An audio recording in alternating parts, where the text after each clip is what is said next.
Welcome to the Empowered Catholic Podcast with Karen and Curtis Herbert, where we combine the best of theology, science, and coaching to inspire your empowerment.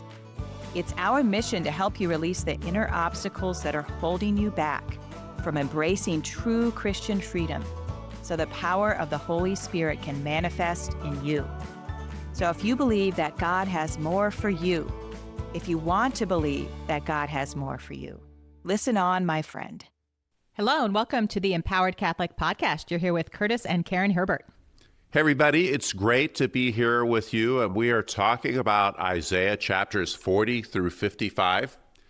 We feel like we've got some great inspiration for you. We're encouraging you to read these chapters kind of as a pre-Advent to let some of the themes soak in. We're trying to highlight some of the themes. Yet, have you ever taken on an enormous project and sat down right before the deadline and just thought to yourself, what on earth was I thinking? This is really, really big. Was I just crazy? Okay, you could spend the next, 5 years trying to figure out Isaiah, and it would be fun. And here we are in 3 brief sessions. So it's a little overwhelming for us, yet the message is kind of has a lot of overwhelms in it, a lot of superlatives. It's a message of comfort, perhaps most of all. Yes, comfort and redemption and betrothal and new kinds of relationships and restoration and new creation and fulfillment of God's purposes. It's just a beautiful, beautiful message in Isaiah. You can see why he keeps saying, sing for joy, people. Be happy, rejoice, because God is doing something amazing here. God is becoming king, and God is the ruler of the whole world, and you're going to see it in the real world. You're going to see it in these pagan rulers like Cyrus, who God's going to use to do crazy things that never happened, like sending an exiled people back to their homeland and encouraging them to repopulate. I mean, that is totally unheard of. It's full of God acting in unexpected ways. Exactly. And that's kind of a signature of God's action is, oh, that's really unexpected. That's astonishing. It's one of his signature modes of operation. It's true. When God works, you sort of look around and say to yourself, well, only God could have thought of that. Nobody else would even have the imagination to think of doing something so amazing in that way. Pulling all those threads together in a new and powerful way. Exactly. I think Isaiah is a message of hope, perhaps. I'm not going to keep saying above all. Can it be? Everything's above all. Everything's the biggest thing. Hence the overwhelm, right? Hope, as we are continually invited to contemplate God's completeness, his overwhelming presence and power and control, yet he always comes to us so humbly and comes down to his creation. Yeah. Yeah, part of the comforting message is, it doesn't matter that we're people who mess up. It doesn't matter that we can't get it together enough to do what God's asking us. It doesn't matter that we've failed in our covenant responsibilities, because thank God he will always be faithful. God is always faithful, and he's asking us to be part of his team. Yeah. Get on the team. And perhaps you're not doing a great job, yet you're going to stay on the team. We're not going to ship you off just because your quarterback rating is actually worse than if you'd taken the ball and spiked it every time you got it. So I'm referring to Minnesota's quarterback in his latest outing. He's having great learning pains. Yes. And I'm sure he will shape up, yet if he doesn't, he's going to be shipped out. God's not like that, though. No, God keeps coming. He keeps coming to pull us forward and to bring us back, which is this beautiful image we have in Isaiah of being brought back from exile by the machinations of God working through these world rulers to reestablish his people, to bring them back to Zion, to re-anoint them, to re-betroth them, actually, in the imagery that he uses. And so there's this beautiful imagery of not just having a new covenant, but of there being new creation, where things are dried up, where things are basically dead. God's going to breathe this new life into them and transform them into something that is vibrant and growing and positive and fruitful. And that image comes up over and over thematically in Isaiah. And so part of what God's saying is, I'm going to take all this and breathe new creation into it. That's a beautiful theme. And really, it's not one that I had picked up on, Karen. I tend to focus on God continually saying, this is who I am. I can do all these things. Yet, even as he excoriates Israel, he does come back and say, but don't worry, I've got you, and I'm going to put you in a wonderful place, and I'm going to come to you, and we're going to have the vindication and the beautiful days and the abundance that you crave. Yes. And I too have kind of missed that emphasis in Isaiah as I read it. And part of this is we get in our brain, I think, things about Isaiah. Oh, Isaiah is the suffering servant, and that's Jesus. And that's kind of what we know about it. And so partly why I think we're encouraging you to read this whole section is when you get into it, and as Curtis said, let it wash over you, you pick up on these other themes that are part of the picture of it all. And one of the themes that I started to connect the suffering servant with was the Sermon on the Mount. And here in Isaiah, in chapter 40, it's back at the image of the shepherd, this incredibly powerful God. Yes, his strong arm comes into his creation to work compassion, to work with tenderness and care and finesse. And here we see God coming to his creation as the servant in a very humble way. It's like that Sermon on the Mount. Blessed are the peacemakers. Happy are those who crave justice. It's a way of us existing in his creation that is perhaps contrary to our instincts. Yeah, and definitely contrary to the way we look around and see the world working. And that's part of what I think God's message is here through Isaiah is, look, when I am king, it's going to look different than you may expect. This is what it looks like when I come to redeem my people. This is what it looks like when I bring my arm of strength to rescue. It looks like the suffering servant. And that's a lot to sit with and take in and allow to be effective in our lives. It's a story about God. It's a story about how God relates to his connection, to his creation rather, and to us. We learn about people through their stories.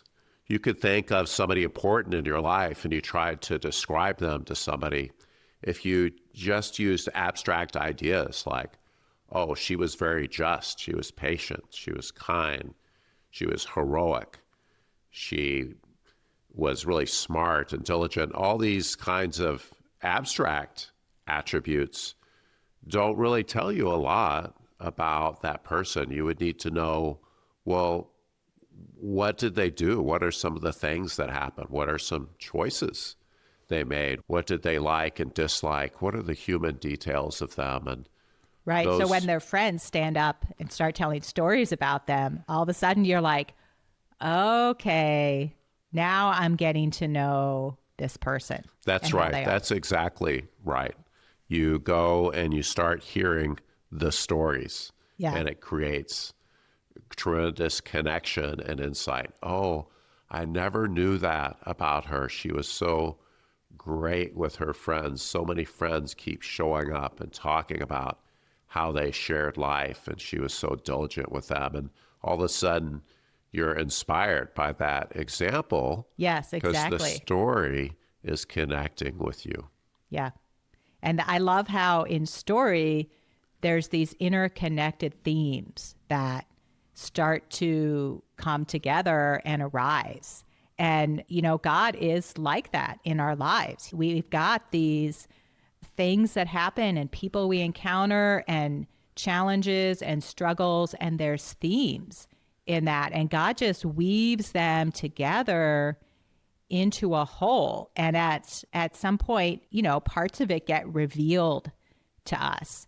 And that's one thing I appreciated reading through Isaiah this time is there's something being communicated and revealed here, but it's many, many layered. And so here's the people of Israel receiving these promises and this message of comfort, and it's encouraging and kind of confusing as well. And then God works in Cyrus, and they're returning to Zion, and they're probably thinking, this is what God meant. This is what God was talking about. He's bringing us back. He's going to come back to his temple. We're going to, experience God becoming king. And yet there's these deeper layers that are hidden for a time that come forth later for them. And this is kind of how I experience God myself.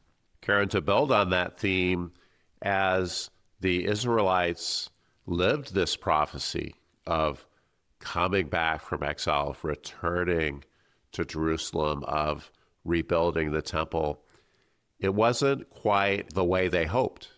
It was puzzling to them that even several hundred years later, in the time of Jesus, the Romans are lording it over them. They're not free to worship. Right. The temple is kind of rebuilt, but this Herod is doing it. And is it really legit? And most of all, perhaps the Shekinah. Where was that presence of God?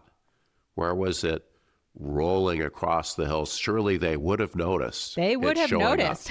And they're had saying, God returned. I don't think we noticed that. Yeah. And here's the return, and here we are, yet there's a lot missing from this picture. There's an air, I think, of great expectation in the time of Christ as they waited. And, of course, God's presence returned to them in a very unexpected way. Yes.